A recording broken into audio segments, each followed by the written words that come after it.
오늘은 로마서 5장 12절로 21절 말씀을 통해서 아담과 예수님이란 제목으로 은혜를 나누고자 합니다.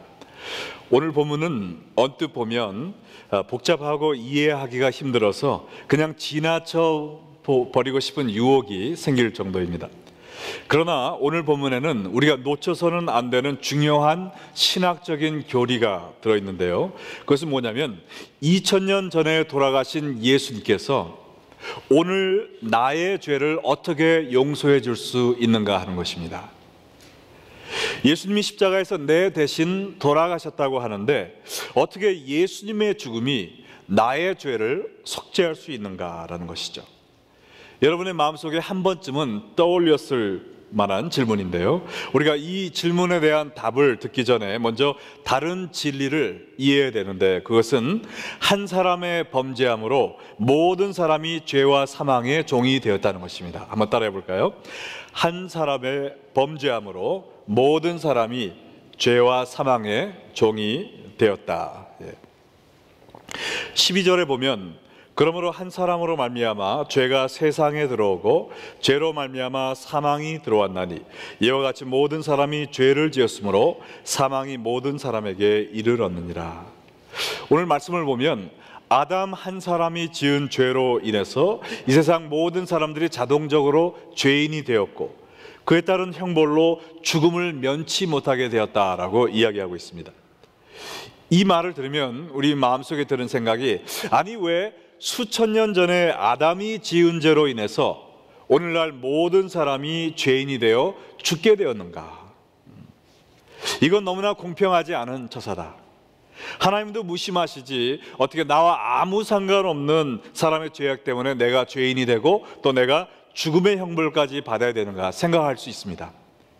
그러나 이것은 바로 대표와 연합의 원리에 대해서 이야기하고 있는 것입니다. 여러분, 월드컵 시즌이 되면은 축구 경기를 우리가 전부 다 열심히 보는데요, 그때 각 나라의 축구 대표 선수들이 그 경기장에 와서 경합을 벌입니다. 그때 국가대표 게임이 있을 때마다 우리가 새벽에도 일어나서 그 게임을 보면서 열심히 응원을 하는데, 그 이유가 무엇이죠?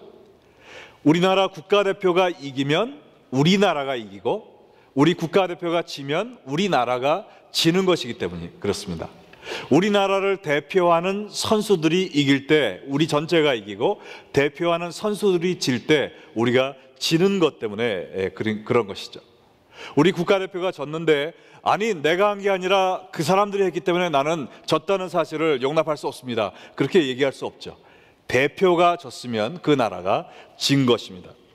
이처럼 최초의 인류인 아담은 후에 태어날 모든 인류의 대표 주자였습니다. 하나님은 에덴 동산에서 인류의 대표인 아담과 언약을 체결하신 것이죠. 그때 하나님은 온 인류가 생육하고 번성하여 이 땅에 충만하고 이 땅을 다스리라라는 축복을 주셨습니다. 그와 동시에 또 한 가지 지켜야 할 계명을 주셨는데, 이 에덴 동산에 있는 모든 실과의 나무는 먹어도 되지만 단 한 가지, 동산 중앙에 있는 선악과의 나무는 먹지 말라라고 이야기를 하셨습니다. 이 명령을 지키면 죽음도 없고 질병도 없고 가난과 불행이 없는 영원한 행복한 삶을 살 수 있을 것이지만, 너희가 이 명령을 지키지 않았을 때는 정령 죽으리라 라는 언약을 세우셨죠. 어떤 사람들은 의문을 갖기를, 하나님도 참 직구분이시다.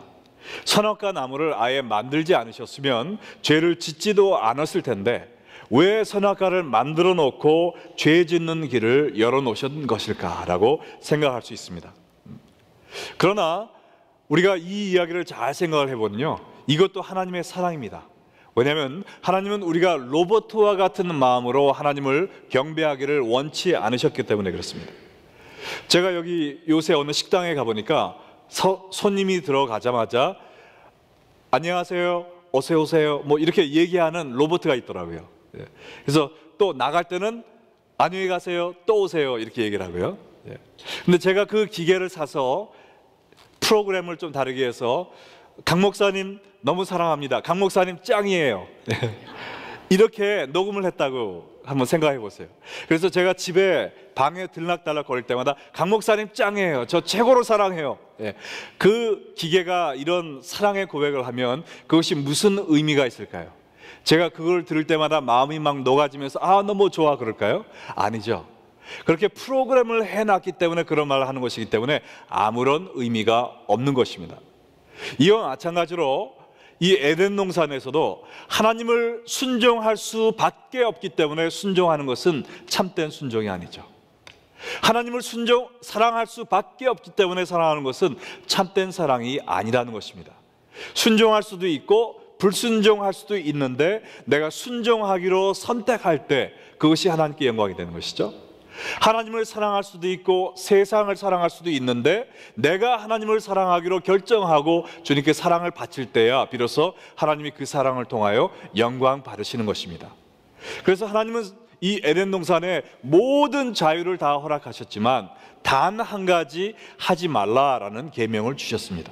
그래서 아담과 하와가 하나님을 순종할 수도 있고 순종 안 할 수도 있는 상황에서 하나님을 순종함으로 말미암아 하나님께 영광 돌리는 그것을 보기 원하셨던 것이죠.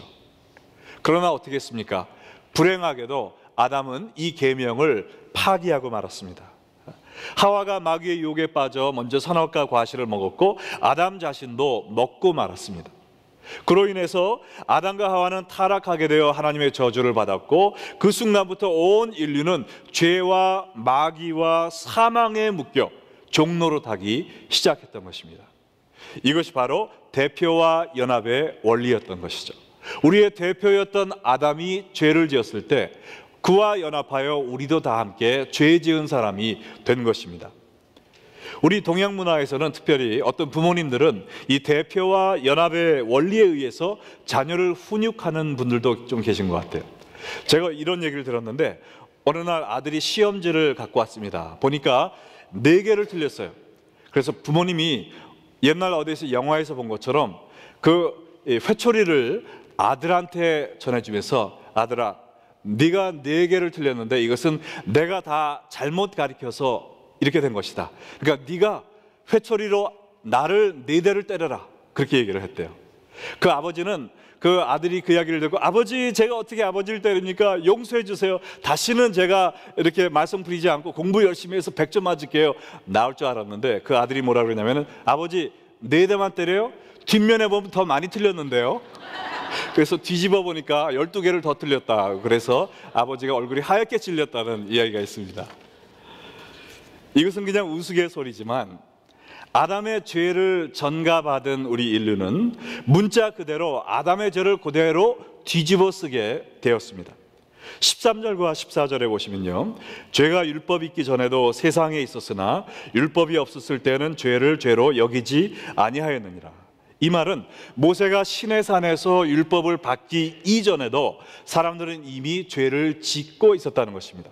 그러나 이것은 죄고 이것은 죄가 아니다라고 정하는 율법이 없었기 때문에 죄가 죄인 줄을 몰랐던 것이죠.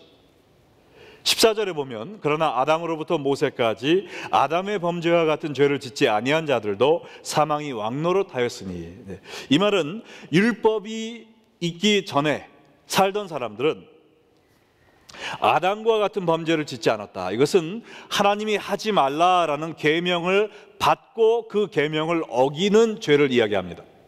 계명이 없었기 때문에 하나님의 계명을 어길 기회가 없었던 것입니다. 그럼에도 불구하고 그런 사람들에게조차 사망이 왕 노릇을 했다. 이것은 무엇이냐면 그 사람들은 엄격한 의미에서 율법을 거스리는 죄를 범하지 않았음에도 불구하고 다 죽었다. 그 이유가 무엇이냐? 바로 아담이 지은 죄의 결과를 그 사람들이 고스란히 받게 되었다는 것이죠. 자기들은 율법을 거스리지 않았지만 율법이 없었기 때문에요, 아담이 하나님이 주신 하나의 율법을 어겼을 때 그 죄를 온 인류가 담당하게 되었다는 것입니다. 만약에 여기서 성경이 끝났다면 이 대표와 연합의 원리는 정말 나쁜 원리가 되겠죠. 우리가 얼마든지 하나님한테 하나님 이거는 불공정해요, 불공평해요, 저는 이 원리 받아들이고 싶지 않습니다 라고 얘기를 해도 될 만한 아주 좋지 않은 원리였던 것입니다.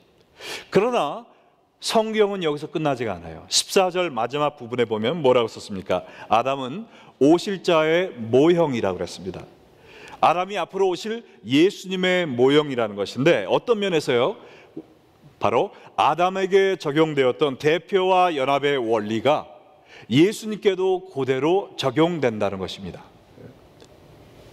인류의 대표였던 아담의 죄로 인해서 온 인류가 죄인이 되고 또 사망의 형벌을 받게 되는 것에 대해서 하나님, 이거는 불공평해요 라고 우리가 불만을 표출할 수 있지만 그것은 말이 안 되는 겁니다. 왜냐하면 아담이 죄를 짓지 않았다 한들 죄를 짓지 않을 사람이 또 있을까요?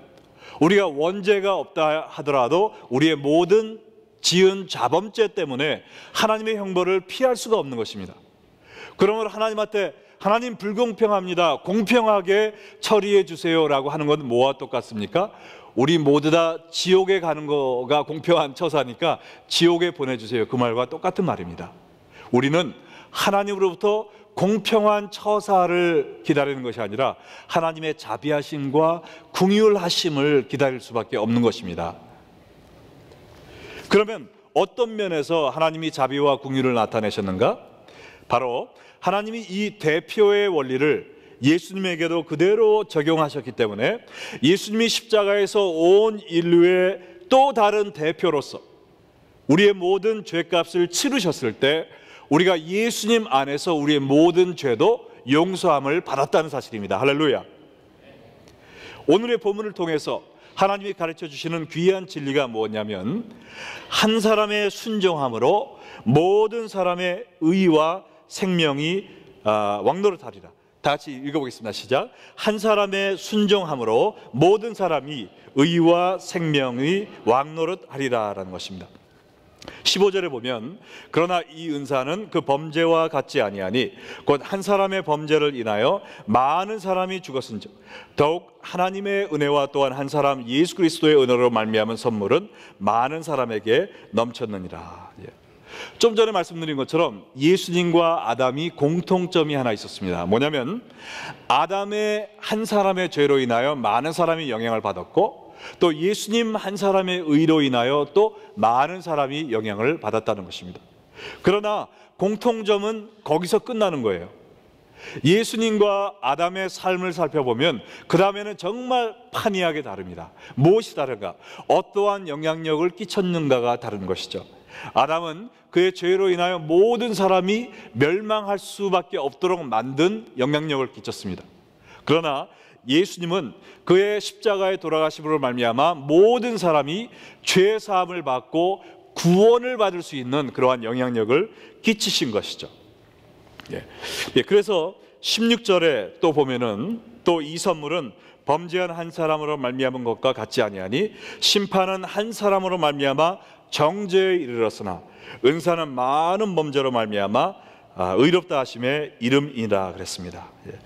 아담은 그의 죄로 인하여 모든 사람을 멸망하게 만들었지만 예수님은 그의 십자가의 죽음으로 말미암아 믿는 모든 사람이 구원에 이르게 만드셨다는 것이죠.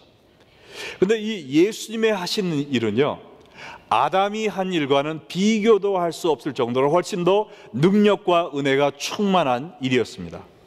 왜냐하면 우리가 한 사람의 죄로 인해서 다른 사람까지 타락시키는 것은 누구나 할 수 있는 일이에요.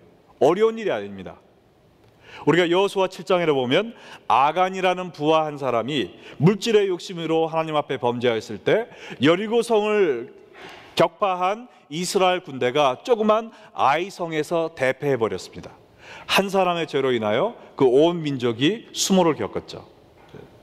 요나 한 사람이 하나님을 거역하고 하나님이 가라는 대로 가지 않았을 때 그가 탔던 배에 탔던 모든 사람들이 풍랑에 맞아 죽을 뻔했습니다. 한 사람의 죄로 인하여 모든 사람이 고통을 받은 또 경우죠. 우리가 출애굽기에도 보면 그 하나님 앞에 고집센 바로왕 한 명의 불순종으로 말미암아 온 애굽 사람들이 10번의 재앙을 맞게 되었어요. 그리고 마지막에 어떻게 됐습니까? 온 가정에 장자가 죽는 그러한 고통까지 당하게 됐습니다. 한 명의 죄로 인하여 많은 사람이 고통받는 것은 어려운 일이 아니에요. 우리도 실수하면 그런 삶을 살 수가 있습니다. 그런 삶을 살지 않도록 조심을 해야 되겠죠. 그러나 한 사람의 의로 말미암아 모든 사람이 지은 죄를 없이 하는 것은 아무나 할 수 있는 것이 아닙니다. 오직 하나님의 아들만 할 수 있는 것이죠. 이렇게 한번 생각을 해보시기 바랍니다. 유조선이 사고를 당해서 온 바다를 기름으로 까맣게 오염시키는 것은 시간이 얼마나 걸립니까? 순식간에 벌어지는 일이죠. 배가 좌초돼서 넘어지면 온 바닷가가 오염이 되는 것입니다. 그러나 그 넓은 바다에 펼쳐 있는 그 기름기를 다 닦아내는데, 그 바다 새에 묻은 모든 기름기를 닦아내는데 얼마나 시간이 걸립니까? 몇 년이 가도 할 수 없는 것입니다. 죄로 물들이는 것은 쉽지만 그 죄를 깨끗이 닦아내는 것은 쉬운 일이 아니거든요. 지진과 쓰나미로 인해서 한 마을이 파괴되는 것은 순식간에 일어난 일입니다. 그러나 그 파괴된 마을을 재건하는 데는 수년 혹은 수십 년의 시간이 걸리는 거죠. 이처럼 자연재해보다 훨씬 더 커다란 영향력을 끼친 이런 죄, 수많은 죄, 한 사람의 죄도 아니고 이 지구 역사상 모든 사람이 지어왔던 이런 정말 무시무시한 죄를 한순간에 해결한다는 것은 어마어마한 능력이거든요. 오직 예수님만 하실 수 있는 것입니다. 할렐루야. 예수님이 어떻게 하셨습니까? 예수님이 십자가에서 그 귀한 보배의 피를 흘리심으로 말미암아 한순간에 지구 역사상 모든 사람이 지었던 죄를 믿기만 하면 용서받는 그러한 놀라운 일을 행하신 것입니다. 아담이 우리에게 준 것과 예수님이 우리에게 준 것을 비교해 보면 완전히 밤과 낮처럼 다릅니다. 17절로 19절 말씀 보면, 한 사람의 범죄로 말미암아 사망이 그 한 사람을 통하여 왕노릇 하였은즉 더욱 은혜와 의의 선물을 넘치게 받는 자들은 한 분 예수 그리스도를 통하여 생명에서 왕노릇하리라 그랬습니다. 18절에 그런즉 한 범죄로 많은 사람이 정죄에 이른 것 같이 한 의로운 행위로 말미암아 많은 사람이 의롭다 하심을 받아 생명에 이르느니라. 19절에 보면 한 사람이 순종하지 아니함으로 많은 사람이 죄인 된 것 같이 한 사람이 순종하심으로 많은 사람이 의인이 되리라 그랬습니다. 이것을 도표로 한번 그려보면 이렇게 나옵니다. 아담으로 인해 사망과 죄가 우리의 왕노릇을 하게 됐습니다. 우리가 사망을 피할 수 없는, 사망의 두려움에 쫓겨서 사는 이런 육적인 죽음뿐 아니라 영적인 죽음, 또 영원한 죽음을 피할 수 없는 사망에 억눌려 사는 존재가 되었단 말이죠. 또한 아담으로 인해 모든 사람이 죄인이라고 정죄함을 받았습니다. 또 많은 사람이 죄인이 돼버렸죠. 그러나 예수님을 통해서 이제는 더 이상 우리가 종노릇하는 것이 아니라 왕노릇한다. 근데 왕노릇이 천국에 간 사람들이 전부 다 왕 되면 천국 백성은 어디 있습니까? 물어보실 수 있겠는데, 이 왕노릇은 무엇이냐면요, 마귀와 귀신을 하나님과 함께 심판하는 권세를 갖는다는 것입니다. 우리가 이 땅에 살 때는 이 죄와 이 마귀의 권세에 눌려서 살 때가 많이 있지만, 우리가 천국에 가면 왕같이 되어서 이 마귀와 귀신을 심판하는 권세의 자리에 앉는다는 것입니다. 할렐루야. 또한 예수님으로 인하여 많은 사람이 의롭다 하심을 받고, 또한 많은 사람이 죄인이 아니라 의인이 되는 것입니다. 이처럼 아담이 인류의 대표였던 것처럼 예수님이 둘째 아담으로 오셔서 우리를 대표하여 죄의 값을 치러주셨기 때문에 2000년 전에 골고다 십자가 언덕에서 돌아가신 예수님이 하신 행위가 오늘 나의 죄까지 다 해결할 수 있다는 것입니다. 그런데 여러분 가운데 생각하시기를, 아담이 우리의 대표라는 것은 이해가 갑니다. 왜냐하면 아담도 사람이었고 가장 먼저 창조받은 사람이었기 때문에요. 그러나 어떻게 예수님이 우리의 대표가 될 수 있습니까? 예수님은 우리와 다른 하나님의 아들이신데요 라고 반문하실 분이 있을 것 같은데요. 자, 예수님은요, 우리를 대표해서 우리의 죄값을 치러 주시기 위해서 완전한 사람이 되셔야 됐습니다. 하나님이 사람을 대신할 수가 없잖아요. 우리의 대표가 되려면 예수님도 사람이 되셔야죠. 그래서 그 하늘의 영광을 다 버리시고 조그마한 아무런 능력도 힘도 없는 어린아이의 몸을 입고 이 땅에 내려오신 것입니다. 하나님이 어린아이가 된 걸 생각해 보세요. 응애 응애 하면서 울면서 기저귀를 갈아야 되고 우유를 주지 않으면 배고파서 울어야 되는 그런 한낱 힘없는 어린아이의 모습으로 예수님이 오신 것입니다. 하루 이틀 3일을 그렇게 사신 것이 아니에요. 십자가에 달려 돌아가실 때까지 33년을 우리와 같이 굶주림을 경험하시고 목마름을 경험하시고 인간 사회에서의 어려움과 아픔과 고통을 다 경험하시고 완전한 인간으로서 삶을 살아내신 것입니다. 그 이유는 무엇인가요? 바로 십자가 위에서 인간들을 대표해서 죄값을 치러주기 위해서는 완전한 사람이 되어야 되셨다는 것이죠. 우리가 하나님이 예수님을 사람으로 내려오셔서 정말 십자가에서 돌아가신 그것만을 생각하고 감사할 때가 많이 있지만요, 예수님의 죽으심만을 위해서 감사하는 것이 아니라 예수님의 삶을 위해서도 우리가 감사해야 되는 것입니다. 나 같은 사람으로서 사람의 대표가 되어 사람의 죄값을 치러주기 위해서 완전한 사람이 되신 것입니다. 여러분 집에 강아지가 있는데 강아지가 이쁘다고 강아지를 위해서 내가 강아지가 되어서 평생을 살 사람이 있습니까? 말도 안 되는 얘기죠. 그러나 하나님이 사람이 되신 것은 우리가 강아지가 되는 것, 우리가 벌레가 되는 것보다 훨씬 더 큰 희생을 요구하는 것입니다. 그러나 그럼에도 불구하고 하나님은 여러분을 위해서 사람이 되셨습니다. 힘없는 인간으로 내려오셔서 정말 갖은 고초와 정말 세탁기도 없고 냉장고도 없는 그 옛날에 힘든 고달픈 삶을 살아내셨다는 것입니다. 왜요? 마지막 33년 후에 골고다 언덕에서 우리를 위하여 죄값을 치르실 그 날을 위하여 준비하시기 위해서 33년을 하루같이 인간으로 사셨다는 것입니다. 이것이야말로 세상에서 가장 숭고하고 고귀한 사랑의 표현이라고 믿습니다. 그래서 우리가 지난주에 공부한 것처럼 로마서 5장 8절로 9절에 보면 우리가 아직 죄인되었을 때 그리스도께서 우리를 위하여 죽으심으로 하나님께서 우리에 대한 자기의 사랑을 확증하셨느니라 그랬습니다. 그러면 이제 우리가 그의 피로 말미암아 의롭다 하심을 받았으니 더욱 그로 말미암아 진노하심에서 구원을 받을 것이니, 우리를 하나님의 진노함에서 구원해 주기 위해서 33년을 인간의 추한 삶을 인간의 몸으로 사시고 또한 십자가에서 가장 큰 고통을 당하시면서 값비싼 보혈을 흘려주신 것입니다. 그로 인해서 하나님의 사랑을 확증하셨다고 그랬습니다. 그로 인하여 우리가 더 이상 지옥에 가지 않고 천국에 갈 수 있는 문을 활짝 열어주신 것입니다. 인간의 대표로 오셔서 두 번째 아담으로 오셔서 우리를 대표하여 죽으신 예수님이 하신 일입니다.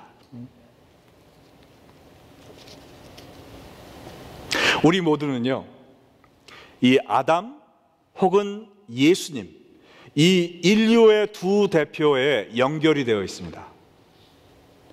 어떤 사람은 아직도 아담과 연결이 되어서 아담이 지은 죄가 고스란히 나의 죄가 되고 또 나의 자범죄가 또 카운트가 돼서 이제는 완전히 형벌을 피할 수 없는 영원한 죽음을 앞에 놓고 있는 사람들이 있고요. 그러나 아담의 계보에서 이제는 예수님의 계보로 옮겨와서 예수님이 십자가에서 행하신 그 의로운 행위 때문에 내 죄가 완전히 사함을 받고 이제는 하늘의 영광을 보며 살고 있는 사람들이 있다는 것이죠. 여러분은 지금 과연 어느 계보에 속해 있습니까? 아직도 아담의 자손으로 죄 가운데 사망에 눌려서 죄의 종이 되어 하나님의 형벌을 바라보며 살고 계십니까? 아니면 예수님을 믿음으로 예수님의 계보에 속해서 의로운 의롭다함을 받고 이제 천국에서 영생 복락을 할 것을 바라보며 살고 계십니까? 여러분은 어느 대표에 연결되어 있습니까? 오늘 아직 예수님의 가정에 내가 포함됐다는 이런 확신이 없으시면요, 오늘 이 시간 아담의 계보에서 예수님의 계보로 옮기시는 축복의 날 되기를 바랍니다. 자, 그러면 어떻게 옮기느냐? 오늘 본문의 마지막 두 구절을 보겠습니다. 로마서 5장 20절로 21절에 보면 첫 번째로 율법이 들어온 것은 범죄를 더하게 하려 함이라. 그러나 죄가 더한 곳에 은혜가 더욱 넘쳤나니 그랬습니다. 이 말은 우리가 오해하면 큰일 나는데요, 죄를 더 질수록 하나님의 은혜를 더 많이 경험한다는 것이 아닙니다. 내가 죄를 더 많이 지면 하나님의 은혜가 더 커지니까 그걸 위해서 내가 더 죄를 많이 지어야 되겠다, 그렇게 생각하면 큰 오해죠. 여기서 얘기하는 것은 뭐냐면은 내가 나의 죄를 더 깊게 깨달을수록 하나님의 은혜를 더 크게 이해할 수 있다는 것이죠. 바로 회개를 얘기하는 것입니다. 주여, 제가 주 앞에 큰 죄를 지었습니다. 저의 죄 때문에 하나님의 아들이신 예수님께서 이 땅에 내려오셔서 33년의 고초를 당하시고 마지막 십자가에서까지 피를 흘려 돌아가셔야 됐습니다. 이 모든 것이 저의 죄 때문입니다. 주여, 저의 죄를 용서하여 주시옵소서. 먼저 이 회개가 필요합니다. 저는 죄인으로소이다, 불쌍히 여겨 주시옵소서. 이 회개가 아담의 계보에서 예수님의 계보로 옮겨가는 첫 번째 단계입니다. 두 번째 단계는 무엇이냐? 21절 보시면요, 이는 죄가 사망 안에서 왕노릇한 것 같이 은혜도 또한 의로 말미암아 왕노릇하여 우리 주 예수 그리스도로 말미암아 영생에 이르게 하려 함이라 그랬습니다. 우리가 영생에 이르는 길은 딱 한 가지인데 누구로 말미암아 그랬습니까? 예수 그리스도로 말미암아 합니다. 교회에 열심히 나온다고 영생 받는 게 아니고, 헌금 많이 한다고 영생 받는 것이 아니고요, 착한 일 많이 한다고 우리가 천국에 들어가는 것이 아니라 오직 예수 그리스도로만 말미암아 우리가 천국에 들어갈 수가 있습니다. 이 말은 예수 그리스도를 나의 구세주로 영접하는 것을 의미합니다. 주여, 저는 죄인으로소이다. 제가 한 것은 죄밖에 없습니다. 그러나 예수님이 나를 대표하여, 나를 대신하여 십자가에서 나의 죄값을 치러주신 것을 믿고 예수님을 나의 구세주로 영접합니다. 이제는 내 뜻대로가 아니라 예수님을 주인으로 모시고 예수님 뜻대로 살겠습니다 라는 헌신을 할 때, 이 회개와 믿음, 이 두 가지가 있을 때 우리는 아담의 계보에서 예수 그리스도의 계보로 옮겨가는 놀라운 역사가 있을 수 있는 것입니다. 여러분 가운데 아직도 이 아담의 계보에 속해 있음을 깨달으셨다면 오늘 이 시간 회개하고 예수님을 나의 구주로 받아들임으로 말미암아 이제 예수님의 계보로 옮기셔서 정말 예수님이 우리를 위하여 마련해 두신 죄인이 변하여 의인이 되는 것, 또한 영원한 하나님의 진노가 변하여 하나님의 사랑 가운데 영생 복락을 누리는 이 놀라운 경험을 오늘 하시는 축복의 날이 되시기를 바랍니다. 정말 나를 대표하여 죄값을 치르시기 위해 인간의 몸으로 오셔서 인간 생활의 모든 추한 것을 다 경험하시고 십자가에서 피를 흘리신 이 예수님을 우리 마음속에 받아들일 때 우리의 삶이 바뀌는, 우리의 영원이 바뀌는 놀라운 역사가 있습니다. 오늘 이 들으신 말씀을 생각하시면서 정말 이미 예수님을 믿으신 분들은 주여, 특별히 이 고난주간을 맞이하면서 나를 위해서 온갖 고초를 당하신 예수님께 다시 한번 진심으로 감사드립니다, 주님의 은혜 찬양드립니다 라는 고백의 기도가 있기를 바라고요. 아직 예수님을 믿지 못하시고 죄를 회개하지 못하신 분들은 오늘 이 시간 나의 죄를 회개하고 예수님을 믿음으로 말미암아 정말 참 천국의 기쁨을 얻는 귀한 하루가 되기를 주님의 이름으로 축원합니다.